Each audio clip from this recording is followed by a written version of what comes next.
Tempest crew should report to the docking area at once.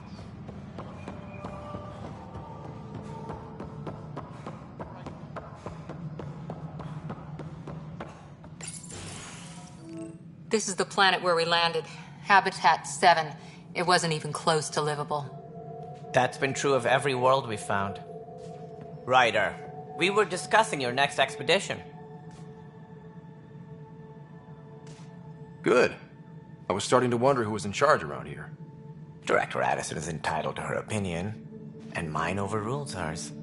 Does she know that? I oversee the entire initiative, and I have decided to give you a chance to prove yourself. To that end, the Scourge dealt us a serious blow. Whatever it is, our scientists theorize it's not natural. An artificial energy cloud? It wasn't here when we left the Milky Way, yet it rendered all the golden worlds unlivable. Then there's the aliens you ran into, the Ket. They're obsessed with alien structures we found scattered around the cluster. They'll do anything to prevent others from accessing them. It seems murder isn't exclusive to the Milky Way. And now the challenge is to settle a world in spite of all that. This one here. Eos. How? You need to increase the viability of the planet so we can establish an outpost. Then we can bring more colonists out of stasis. The more colonists we have, the more resources we can gather to support the Nexus. Everything depends on it. There are 6 worlds we hope to settle. Okay, but you said every planet you found is unlivable. So, how do I... A good Pathfinder would relish the challenge of solving it.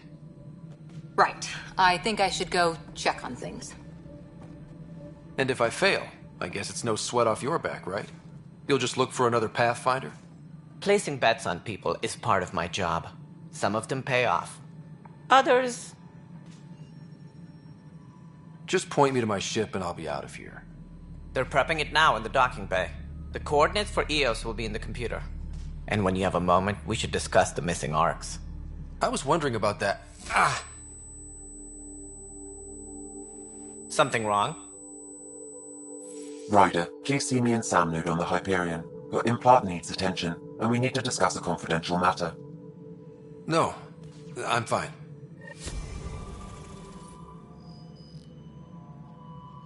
Tram technicians, please report to the Hyperion coupling annex.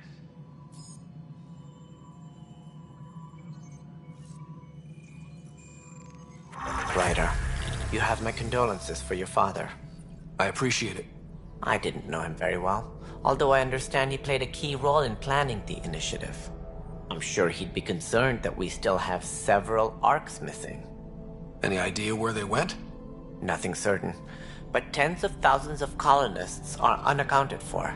It paints the initiative in an unflattering light. Did you have some other business? Any more information you can give me on the missing arcs? No, and that is the distressing part. The Asari, Turian, and Solarian arcs are completely unaccounted for. If they had the same problems with the Scourge that we did, I fear the worst. Should you find any clues, please investigate. Without the other arcs, the promise of the initiative can never be fulfilled. Are there any other arcs we should expect? We had hoped Quarians would be part of the first wave, but before departure in 2185, we got word they had technical problems with their ship. It seems they're also bringing along Drell, Hanar, and other species as well. Managing all of their biological needs caused complications. We won't see them for some time to come. It sounds like the Nexus has had a rough time of it. Publicly, I would say we're more than up for the challenge. Privately, I can tell you, it's been a disaster. The Scourge killed hundreds, many of them our senior leadership. Even the founder of the initiative, Jean Garson, is dead. How did Jean Garson die? With the rest of the leadership, when the Nexus hit the Scourge, a large wing of stasis pods was destroyed. They were killed instantly. These people traveled 600 years and died before they even woke up. Jean Garson never glimpsed Helios. She never saw her vision realized. Kendris mentioned something about hitting the Scourge. How did it play out? Criminal elements took advantage of the emergency and preyed on people's fears. An uprising followed. We had no choice but to turn to the Krogan to deal with them. They crushed the mutiny and the criminals were banished. Exiles, we call them. I doubt we've heard the last of them. They're led by an outlaw, Sloane Kelly. She used to be one of ours. Who is this Sloane Kelly? She was head of security on the Nexus. She opposed the uprising at first, but eventually turned traitor and joined them. Misguided sympathy for the plight of the common citizen? Nonsense. They posed a direct threat to our existence. There don't seem to be many Krogan around. Good riddance. The Krogan demanded a greater say in political matters. The last place you want them involved. They're muscle, nothing more. Good for fighting and lifting heavy objects. When they didn't get what they wanted, they left. Why don't you like the Krogan? It's common knowledge that they are a violent, ignorant species. Long ago, they waged nuclear war on one another. Their planet was decimated. My people tried to uplift them, but the Krogan could never tame their worst instincts. What if they bring their tempers to Andromeda? We'll all be dead.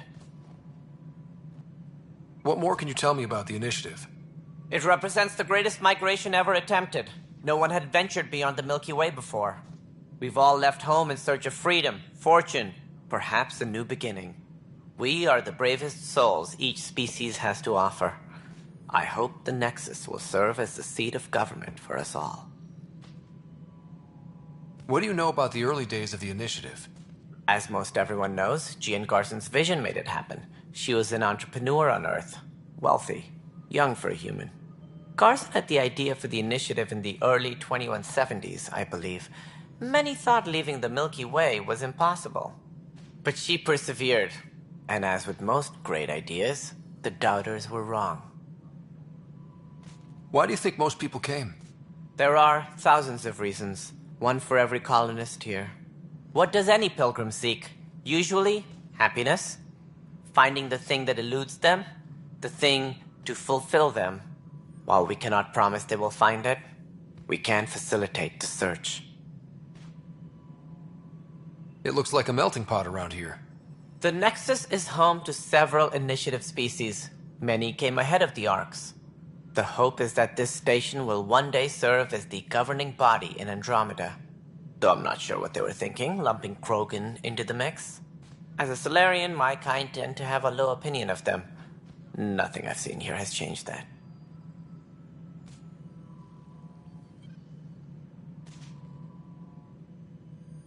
As director of the initiative, are you in charge around here or what? If the others would allow me, they don't see me as the rightful successor. So how does anything get done? In theory, Kesh handles the Nexus's physical operations, Kandros runs the militia, and Addison manages colonial affairs. I oversee all of it. In practice, we argue, debate, and yell at each other until a decision is made. If we're lucky. It is maddening. What's their problem with you? I am not Jean Garson.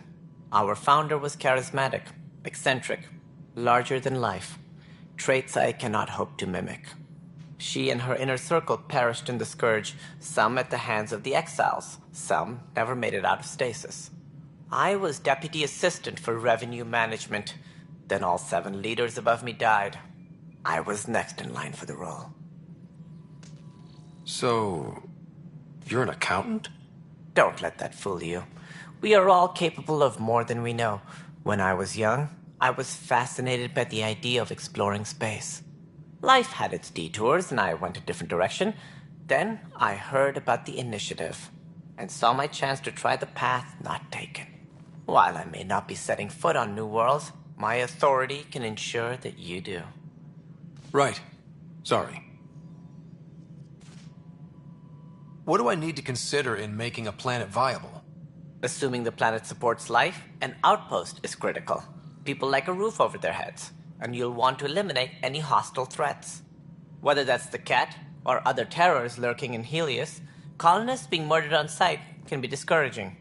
Also, scouting and mapping terrain is a priority for any Pathfinder. And don't forget forward stations. You'll want those. What can you tell me about forward stations? I was afraid you'd ask. It's mostly what the engineers tell me. A forward station allows mining, equipment repairs, and resupply for field teams. I mean, who wouldn't want that? But seeing as how every colonization effort has failed, it's just theory at the moment. You get to test it out, Ryder. That's all. Thanks for your time. I'm happy to help. You will find our futures depend on each other's success. Good luck.